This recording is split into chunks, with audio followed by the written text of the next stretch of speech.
بعد فأعوذ بالله من الشيطان الرجيم بسم الله الرحمن الرحيم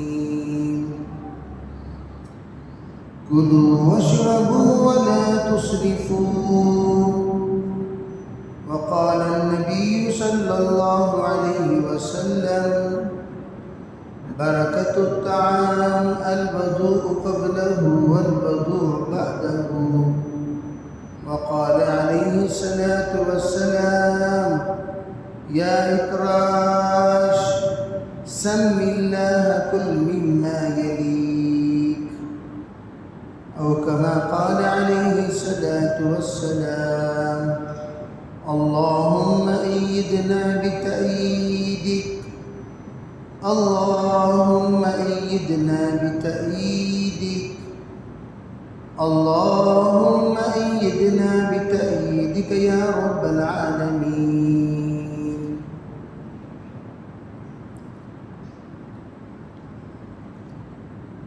محترم معزز بھائیوں، بزرگوں، عزیز نوجوانوں،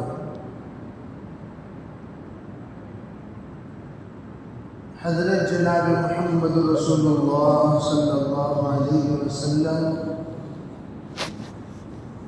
بحیثیت معلم امت کے درمیان تشریف لائے۔ آپ کی تشریف آوری کا مقصد امت کو اخلاق کی تکمیل کرانا ہے۔ آپ تشریف لائے ہی اسی لیے تاکہ آپ ایمانیات، عبادات، معاشرہ، معاملہ، اخلاق سکھائیں، اور آپ نے خود ارشاد فرمایا بعثت معلما، میں تمہارے درمیان معلم بن کر آیا ہوں۔ میں تمہارے درمیان آیا ہوں تو معلم بن کر آیا ہوں۔ علماء فرماتے ہیں آپ معلم ہیں تو آپ نے کیا فرمایا؟ بعثت معلما لأتمم مکارم الاخلاق، میں معلم بن کر آیا ہوں تاکہ مکارم اخلاق کی تکمیل کروں۔ علماء یہ فرماتے ہیں اخلاق تمام نبیوں نے سکھایا۔ آدم علیہ السلام نے، نوح علیہ السلام نے، شیس علیہ السلام نے، موسیٰ علیہ السلام، عیسیٰ علیہ السلام، جتنے انبیاء تشریف لائے سبوں نے اخلاق سکھایا، لیکن وہ تمام اخلاق جزئی اخلاق تھی، جزئی اخلاق۔ ان اخلاق کو چند ابواب پر محصور کر دیا گیا۔ کلی اخلاق انبیاء علیہ السلام پورے کے پورے نہیں سکھائے، لیکن جناب رسول اللہ صلی اللہ علیہ وسلم ہر چیز کا روز اول سے لے کر روز آخر تک، انسان پیدا ہونے سے لے کر مرنے تک کیا کیا اخلاق اختیار کرنا چاہیے، کیسے کیسے اخلاق اپنانا چاہیے، وہ سب آپ نے سکھایا۔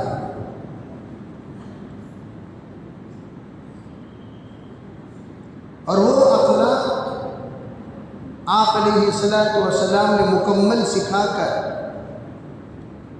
آپ نے انبیاء کے سامنے جو ذمہ داری تھی اخلاق کی تکمیل کرنے کی، وہ اخلاق کی تکمیل کی ذمہ داری آپ نے پوری فرمائی۔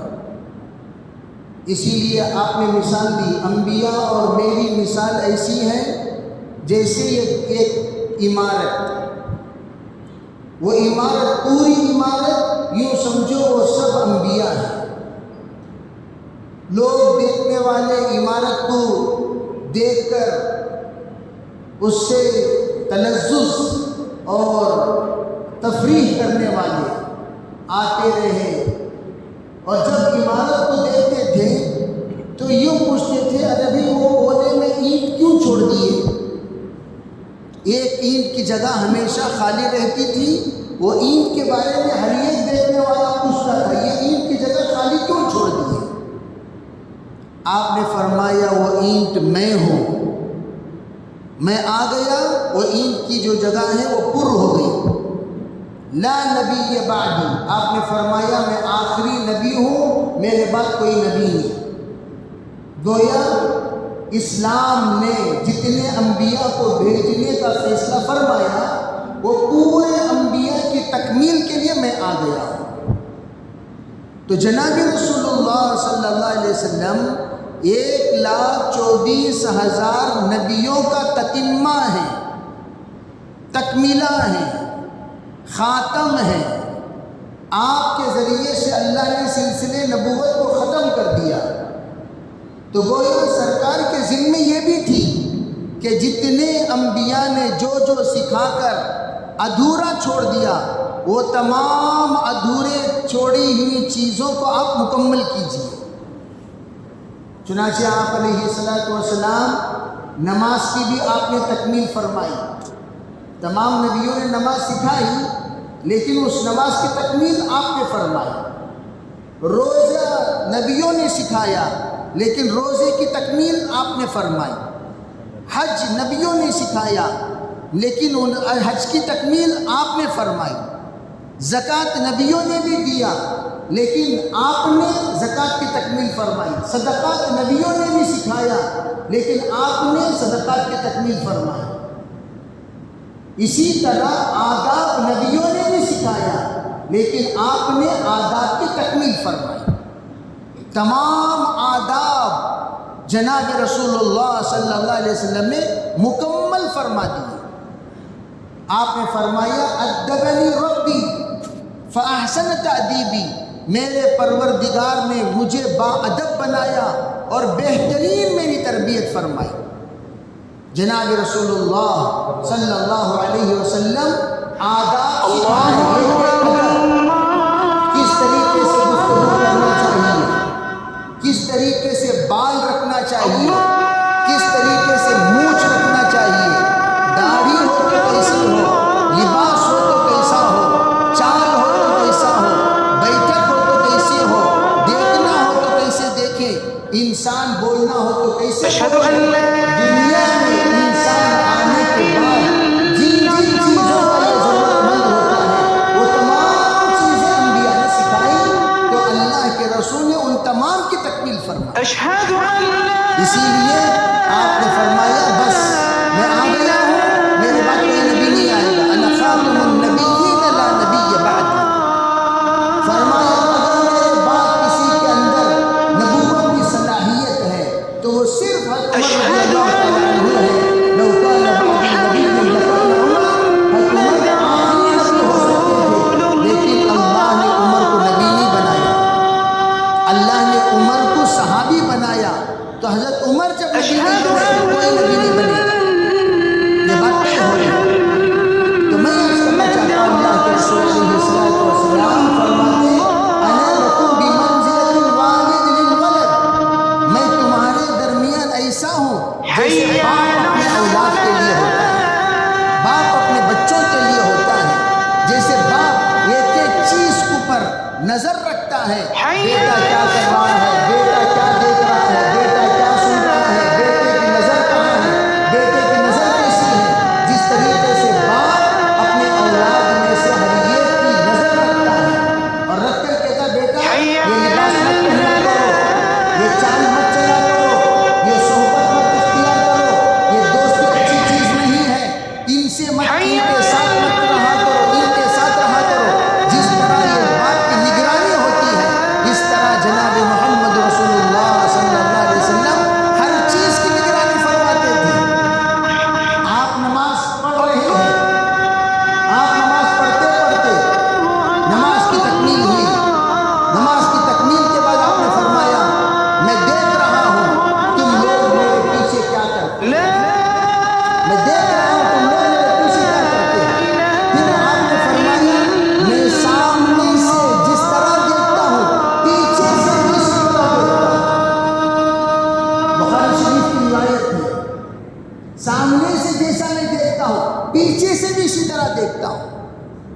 عجیب بات، حضرات محدثین نے اس حدیث کو سندن صحیح و سند حدیث قرار دیا، تواتر تک یہ حدیث پہنچی ہوئی ہے۔ اور اس حدیث کی تشریح میں محدثین فرماتے ہیں سرکار دو عالم صلی اللہ علیہ وسلم کو اللہ رب العزت نے ایسے پیچھے کی چیزیں دکھا دیا کرتا تھا جیسے آئینے میں نظر آتی ہے۔ آئینے میں ہم کھڑے ہوئے ہیں، سامنے ہمارے سامنے آئینہ ہے، آئینے میں پیچھے والے نظر آتے کہ نہیں آتے؟ پورا دکھتا تھا۔ بعض نے یوں فرمایا اللہ نے جو مہر نبوت عطا فرمائی وہ مہر نبوت میں دیکھنے کی بھی قوت ہے، مہر نبوت میں دیکھنے کی قوت ہے، تو اس میں چھوٹی سی ایک آنکھ کی شکل ہوتی تھی، فرمایا اس سے پوری چیزیں نظر آتی تھی پیچھے کیا ہو رہا ہے۔ آپ نے فرمایا تم لوگ رکوع سجدہ صحیح نہیں کر رہے ہو، رکوع سجدہ صحیح نہیں کر رہے ہو۔ آپ نے رکوع اور سجدہ صحیح کرنے کا حکم دیا، وضو صحیح کرنے کا حکم دیا۔ آپ کی نماز ایک مرتبہ خطا ہو گئی، آپ نے سجدہ سہو فرمایا، سجدے سہو کرنے کے بعد پیچھے مڑ کر آپ نے فرمایا اے لوگو تمہارے دلوں کا اثر امام پر پڑتا ہے، تمہارے وسوسے کا اثر امام پر پڑتا ہے، تمہارے بے ڈھنگ کا وضو کا اثر امام پر پڑتا ہے، تمہارے بے ڈھنگ پن کا اثر امام پر پڑتا ہے، تم وضو صحیح نہیں کرتے امام کی نماز میں خلل ہو جاتا ہے، تم وسوسے کے ساتھ کھڑے رہتے ہو امام کی نماز میں خلل ہو جاتا ہے۔ اسی طرح فرمایا گیا جس طرح مقتدیوں کی نماز کا اثر امام پر پڑتا ہے اسی طرح سامعین کا اثر مقرر پر پڑتا ہے، مریدین کا اثر شیخ پر پڑتا ہے، شاگردوں کا اثر استاد پر پڑتا ہے، مامور کا اثر امیر پر پڑتا ہے، رعایا کا اثر باقاعدہ حاکم پر پڑتا ہے، اور جس طرح حاکم کا اثر رعایا پر، امام کا اثر مقتدی پر، استاد کا اثر شاگرد پر، شیخ کا اثر مریدین پر، اسی طرح الٹا بھی اثر ہوتا ہے۔ الغرض میں یہ عرض کر رہا تھا اللہ کے رسول صلی اللہ علیہ وسلم ہر چیز کو مرتب فرمائے۔ آپ نے کہا دیکھو ڈھنگ سیکھو، الدین کلہ ادب، دین سراپا ادب کا نام ہے، کھانا کھاؤ تو ادب کے ساتھ کھایا کرو۔ آپ دسترخوان پر تشریف فرما ہے، اکراش نامی ایک صحابی، انہوں نے بائیں ہاتھ سے کھانا شروع کیا، وہ بالکل نئے نئے صحابی تھے، ابھی ابھی اسلام قبول کیے تھے۔ جیسے نو مسلم بہت سارے ایسے ہوتے ہیں بیچاروں کو آداب کا پتہ نہیں چلتا، ان کو معلوم نہیں ہوتا کیا ادب ہے، کیا بے ادبی ہے، کیا صحیح ہے، کیا غلط ہے، ان کو سکھانا پڑتا ہے۔ بیچارے وہ انجانے میں بائیں ہاتھ سے انہوں نے پانی پیا، بائیں ہاتھ سے انہوں نے کھانا کھایا۔ سرکار دو عالم صلی اللہ علیہ وسلم نے فرمایا یا اکراش سم اللہ کل مما یلی، اکراش اللہ کا نام لو، پہلے اللہ کا نام لو، بسم اللہ پڑھو، اور پھر اپنے پاس جو کھانا ہے وہاں سے کھانا شروع کرو۔ آپ نے یہ الفاظ فرمایا سم اللہ کل مما یلی۔ علماء فرماتے ہیں وہ صحابی نئے نئے تھے، ان کو یہ بھی معلوم نہیں تھا اللہ کا نام لینا چاہیے، بسم اللہ پڑھنا چاہیے، بسم اللہ پڑھ کر شروع کرنا چاہیے، وہ بغیر بسم اللہ کے شروع کر دیے تھے۔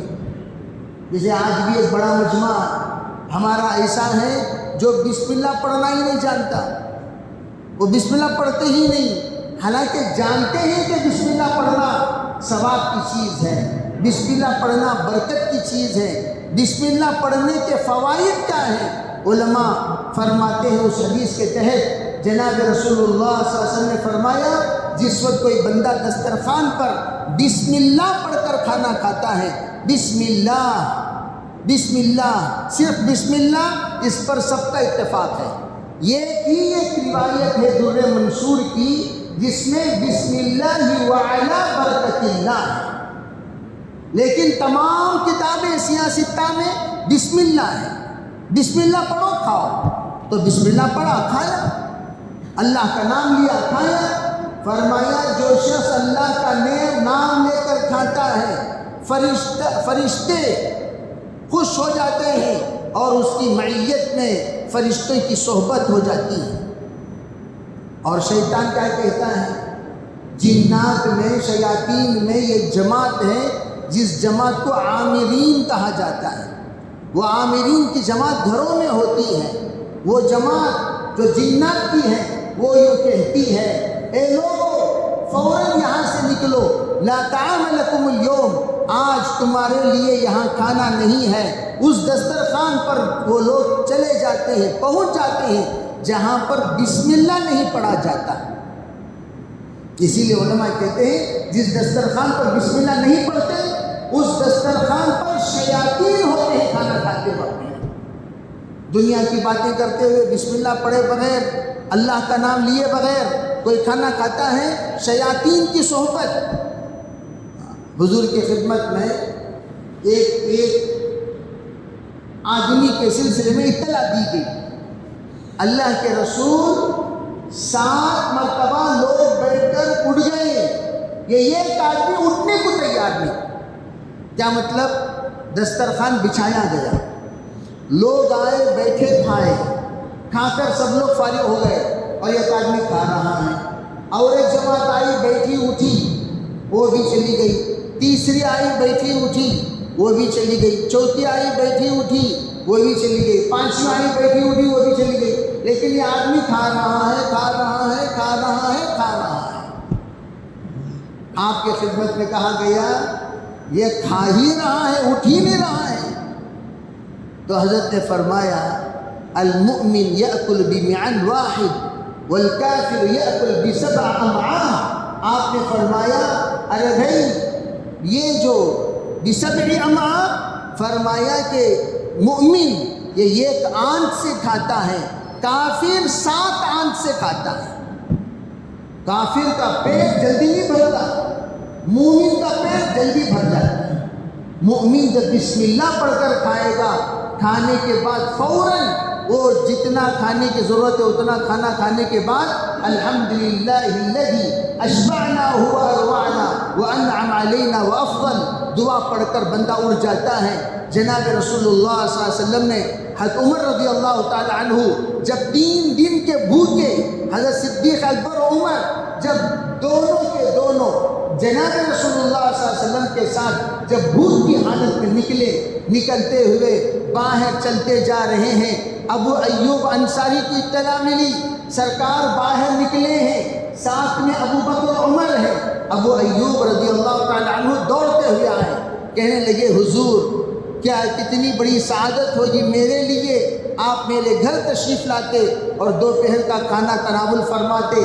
سرکار دو عالم صلی اللہ علیہ وسلم نے دعوت قبول فرمائی اور آپ صاحبین کے ساتھ حضرت ابو ایوب کے گھر پہنچے۔ اور ابو ایوب کون ہے؟ ابو ایوب وہ صحابی ہیں جو سب سے پہلے سرکار کا مدینہ منورہ میں استقبال فرمایا۔ اور اس سے بڑھ کر ایک بات آپ حضرات کو بتانا چاہتا ہوں، ابو ایوب کوئی معمولی ہستی نہیں تھے، کوئی معمولی ہستی نہیں۔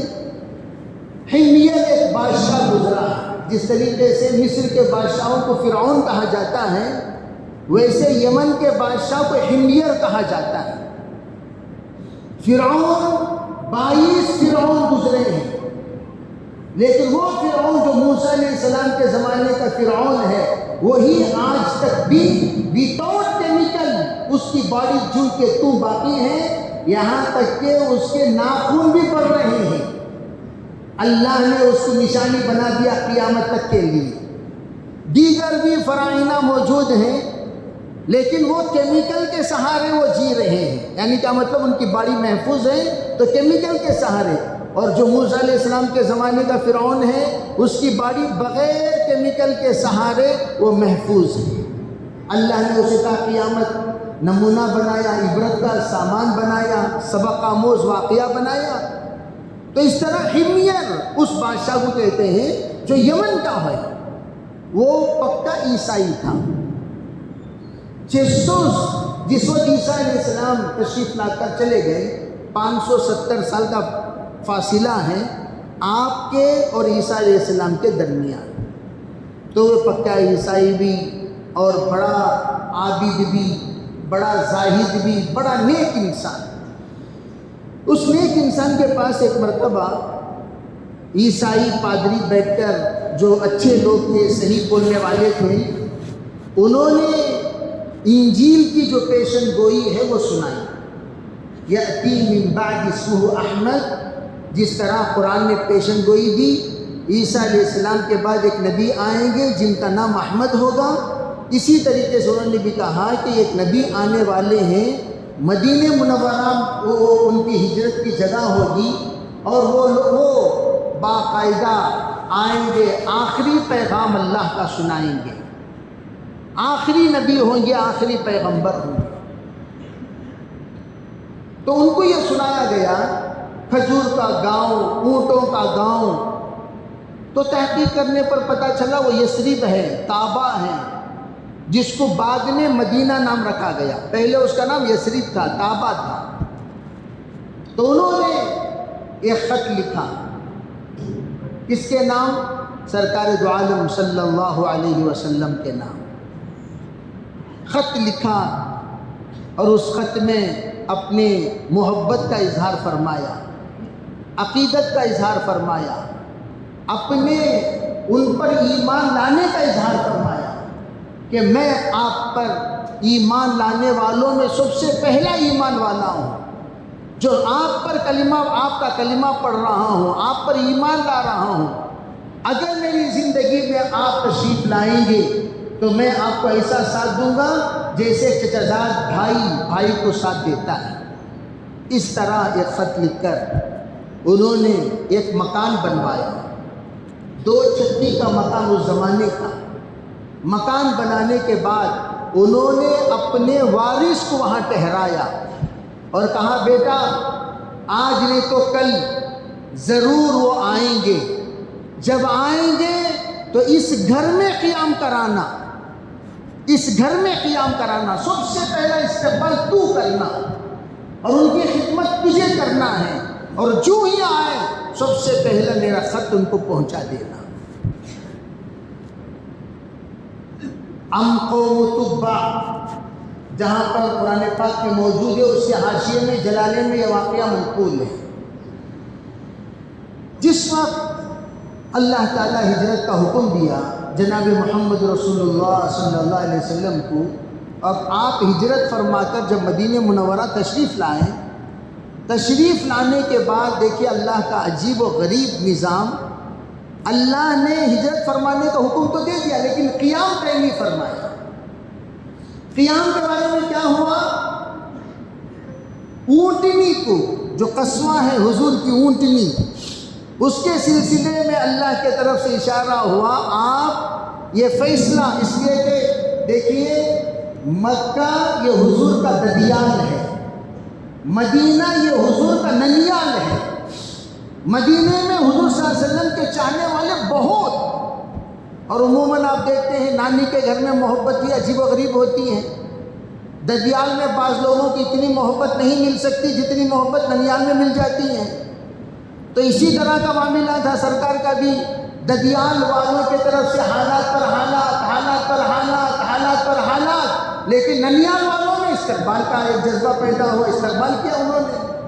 تو اب سب کے سب محبت سے نچھاور ہو رہے ہیں، سب مشتاق ہیں، سب مخلصین ہیں، سب کے سب قابل قدر ہیں، سب کے سب قابل احترام ہیں۔ عربی سب مل کر حضرت آپ ہمارے پاس، حضرت آپ ہمارے پاس، حضرت آپ ہمارے پاس۔ عربی کس کو چھوڑے، کس کو پکڑے، کس کو منتخب کریں، کس سے معذرت کریں، یہ بات تو بہت دشوار ہو جاتی ہے۔ تو وہاں بھی اسی طرح دشوار ہوئی۔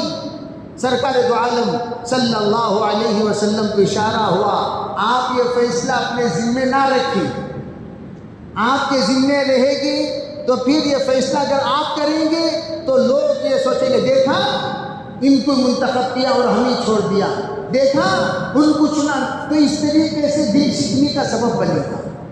آپ یہ فیصلہ چھوڑ دیجیے اس پر جس کے اوپر کوئی اعتراض کر ہی نہیں سکتا۔ اب کون ہے وہ؟ کیا صدیق اکبر کے حوالے کریں یا کسی اور کے حوالے کریں؟ کیا کریں، کیا نہ کریں، کیسا کریں، کیسا نہ کریں؟ عجیب تذبذب، اللہ کی طرف سے اشارہ ہوا آپ اپنے سواری قصوہ کے اوپر چھوڑ دیجیے۔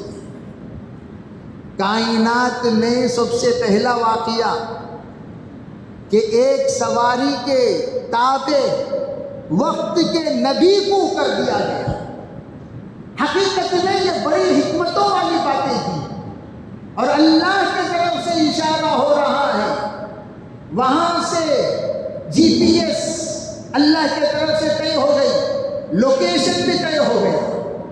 اب وہ جی پی ایس جو من جانب اللہ دماغ میں فیڈ ہو گیا ہے قصوہ کے، اب قصوہ وہ جی پی ایس کے مطابق چل رہا ہے۔ میں مثال کے طور پر بول رہا ہوں جی پی ایس، وہ جی P S P P S وہ زبان میں تھا کہاں، تو میں یہ عرض کرنا چاہتا ہوں یہ من جانب اللہ اشارہ ہو رہا ہے، آگے بڑھو، ایک ایک قدم قصوہ آگے بڑھ رہا ہے، وہ غور سے معائنہ کر رہا ہے۔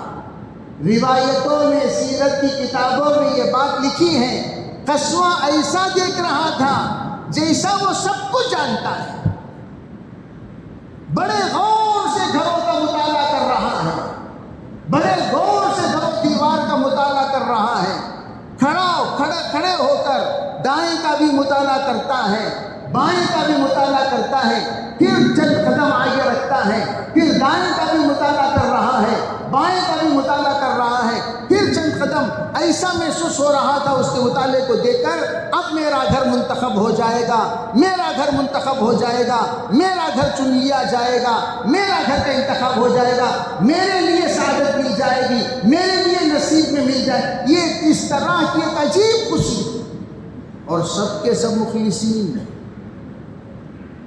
اب وہ گھر کا مطالعہ کیا کر رہا تھا؟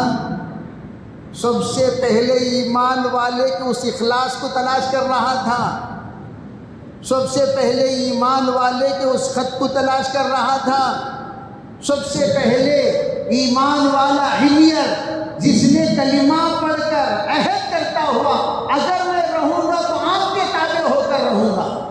مورخین لکھتے ہیں اسلام کا حکمن سب سے پہلا مسلمان اگر کسی کو قرار دیا جائے اسی حمیر بادشاہ کو قرار دیا جائے گا جس حمیر بادشاہ نے سرکار کے استقبال کے لیے مکان بنوایا۔ اب وہ مطالعہ کر رہا ہے، مطالعہ کر رہا ہے، کرتے کرتے لوکیشن آ گیا، اب سیدھے گیا اور جا کر وہ اس رخ کرتے ہوئے جس رخ پر ابو ایوب کا مکان تھا رضی اللہ تعالی عنہ، اس رخ کرتے ہوئے قصوہ بیٹھ گیا۔ ایک عجیب انتخاب۔ اور ادھر روایتوں میں سیرت میں ہے ابو ایوب گھر کے سامنے نہیں تھے، اندر دعا میں مشغول تھے، اندر اللہ کے سامنے رو رہے تھے، یا اللہ میرے جد امجد کا یہ ایک امانت، یہ گھر ہے اور اس گھر کو تو نے ان کے استقبال کے لیے بنوایا، آج نہیں 200 سال پہلے، 300 سال پہلے یہ مکان کی تعمیر استقبال کے غرض سے، سرکار کی نصرت کے غرض سے، سرکار کے قدم رنجا ہونے کی نسبت سے یہ مکان کی تعمیر ہوئی ہے، اور اس تعمیر کی طرف توجہ دلانا وہ تیرا کام ہے، وہ میرے بس کی بات نہیں۔ کیوں؟ ابو ایوب دیکھ رہے تھے اس مجمع کو جو مجمع سرکار کے استقبال کے لیے امٹ پڑا تھا۔ طلع البدر علینا من ثنیات الوداع وجب الشکر علینا ما دعا للہ داعی، پڑھتے ہوئے چھوٹے چھوٹے بچے سرکار کے استقبال کے نکل پڑے ہیں، اور وہ نکلنے کے بعد وہ منظر دیکھ رہے ہیں، اور وہ قصوہ جو ہی رکا، حضرت ابو ایوب بڑے ہی ادب کے ساتھ باہر تشریف لائے، سرکار دو عالم صلی اللہ علیہ وسلم کو ہاتھ میں ہاتھ دے کر آپ کو اتارا، اور سواری کے بعد آپ نے بڑے ادب کے ساتھ لے گئے، لے جا کر آپ باقاعدہ گھر کے اندر قیام کروایا۔ ایک عجیب بات پیش آئی، وہ کیا بات پیش آئی؟ فرمایا، بڑا لمبا واقعہ ہے، انشاءاللہ سیرت کے موقع پر بیان کیا جائے گا کہ حضرت ابو ایوب نیچے قیام تو کرا دیے، ادب بتانا چاہتا ہوں، ادب آج کل تو ماشاءاللہ بے ادب دن بدن بڑھتے جا رہے ہیں، بے ادبیوں کا زمانہ ہی بے ادبوں کا ہے۔ ادب کیا چیز ہے لوگ کہاں جانتے ہیں؟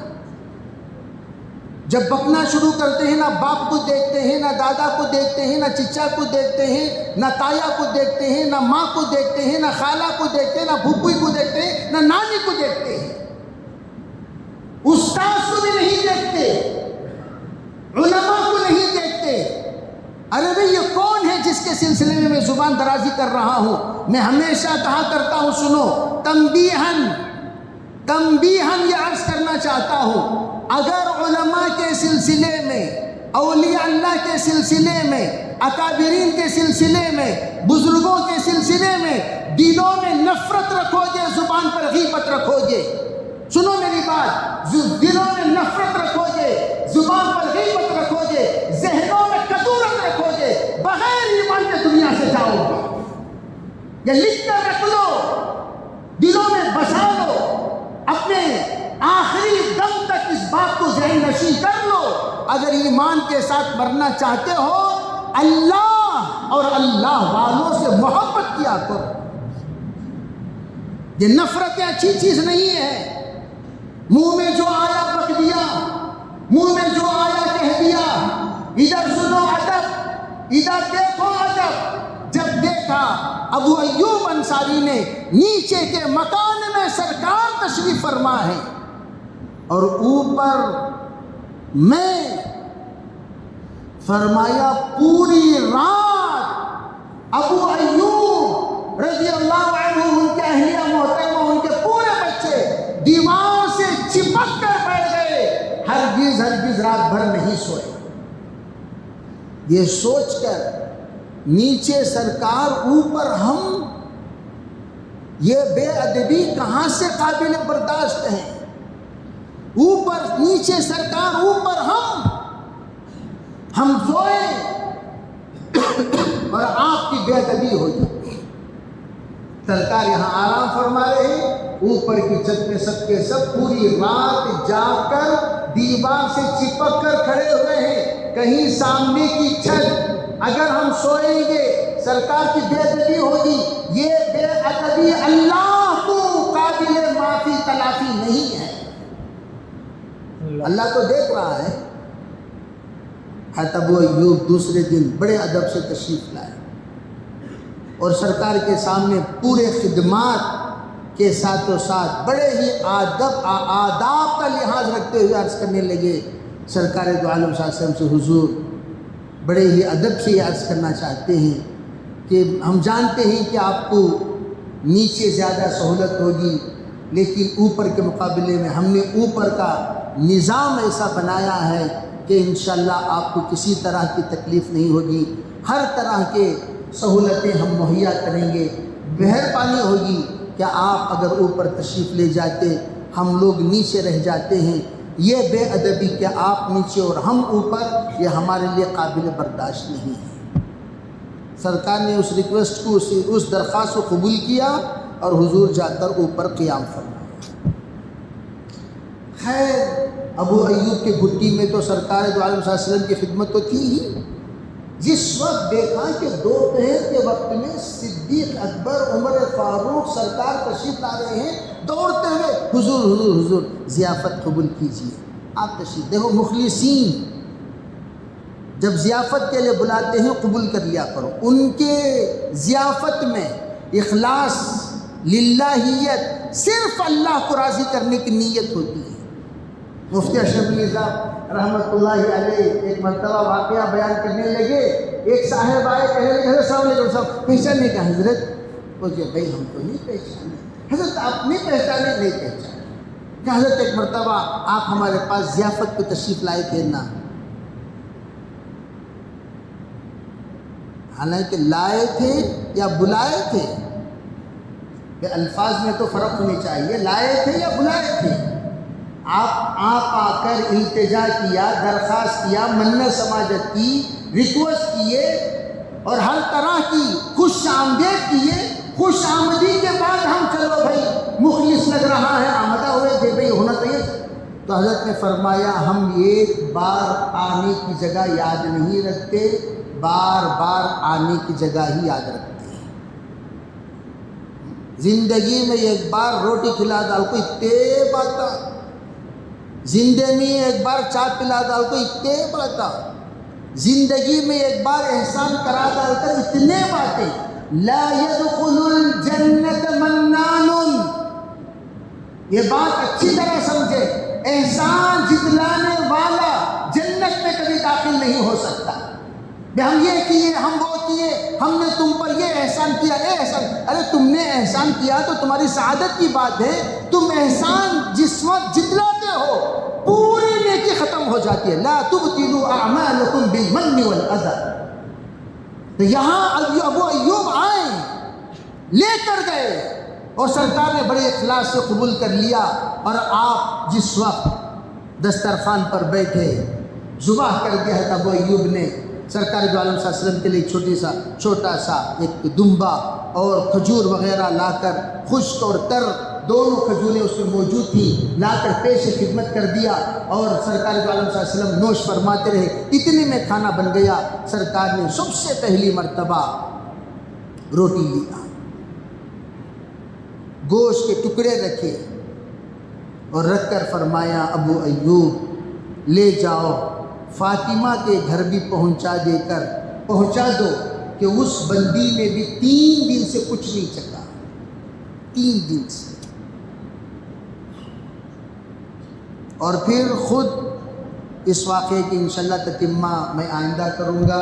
اس کے بعد بہت اہم مسائل اس کے بعد پیش آتے ہیں، اور آپ نے عجیب بات فرمائی تھی، آپ نے اس وقت میں دعا بھی سکھائی، انشاءاللہ وہ دعا اور بات آئندہ بتاؤں گا۔ اللہ تعالیٰ ہمیں عمل کی توفیق عطا فرمائے، ادب کی توفیق عطا فرمائے، بے ادبی سے حفاظت فرمائے، گستاخی سے حفاظت فرمائے، قدردانی کی توفیق عطا فرمائے، ناقدری سے حفاظت فرمائے۔ وآخر دعوانا الحمدللہ۔